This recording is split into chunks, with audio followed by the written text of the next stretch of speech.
the document? You mean as far as the rubric goes, to make sure that it's clear on that rubric or on that one piece itself? We can take a look at that and make sure that it is clear. Okay. And even on that rubric, make it clear that schools have already received copies of all that information. Right. And that we get that site-specific information from those individual sites. Right. I think that would be a Because good the clarifying point that you brought up is that the district already has it and we gave it to the school sites and they don't have to give it back to us. That's that correct. makes that clear. But if that is not clear in what is read based upon the wording, in the rubric, though, I think then we could definitely, we should change that so it's clear. absolutely, we can clarify that. Where are we with the effort to, are schools mandated to have the safety plan available online, or what is the mandate in terms of how schools provide this information to parents in the community? So basically, every school does have their site safety plan, and every school makes it available so everyone who wants to come and review that safety plan. But we brought that question up with our law enforcement, and their strong recommendation was not to put the specific information, because you would actually be giving someone who wants to do harm to schools and to students information as to where vulnerable students might be in case of an emergency. But any community member or parent that would like to see the individual school site safety plan, they can visit that school and review it with a staff member at that school site. Thank you, Mr. Roslin. Thank Any you. other questions or comments? Well, can there be parts of the plan online, like if people are interested in the child abuse and neglect and the suspension policies and all, you know, all of the other things, other than, I can see the exit plans and where you would be sending students. That's confidential, you don't want everyone to know where they are necessarily. But there is a lot of things in the site safety plans that, you know, people might want to know, like the dress policy. I mean, parents need to know what the dress policy is for the school sites. So that's a good suggestion. A lot of school sites do post that on their websites. They post things like dress policies and those specific things. But we can look and address specifically if we want to have certain things like dress code policies for all school sites to post that as well. That's something that we can definitely look at as a staff and see if that might be appropriate. That's something that we could address. The district has policies in place with regard to anti-harassment, et cetera, et cetera, et cetera.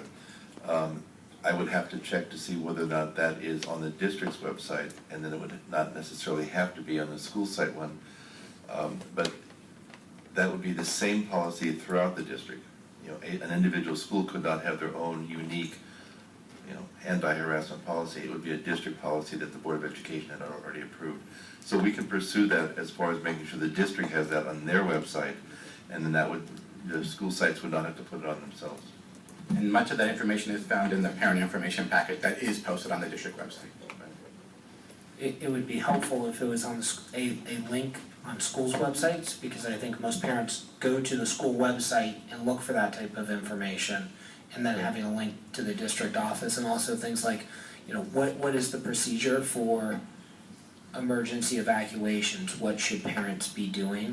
And in terms of, you know, the situation we had at Mount Diablo High School, what is the procedure so that you don't have parents showing up in mass and lots of confusion?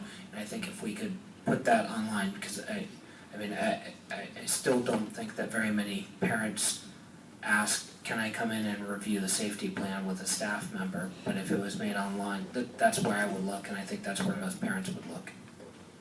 Okay, so I would support that as well. I'm hearing from several board members that there is that sort of interest in what we could post online, so maybe that would be a good project for staff to look into what else we could just be putting on those And school websites. if a lot of the information that you are requesting is already in the parent handbook, the parent guardian handbook, then there could be a link from the school site website directly to that page of the handbook. I would just like to recognize we have some members from our schools that are here. Shelley Bain from Pine Hollow, that was the middle school plan that was presented to the board, and she's here with us this evening.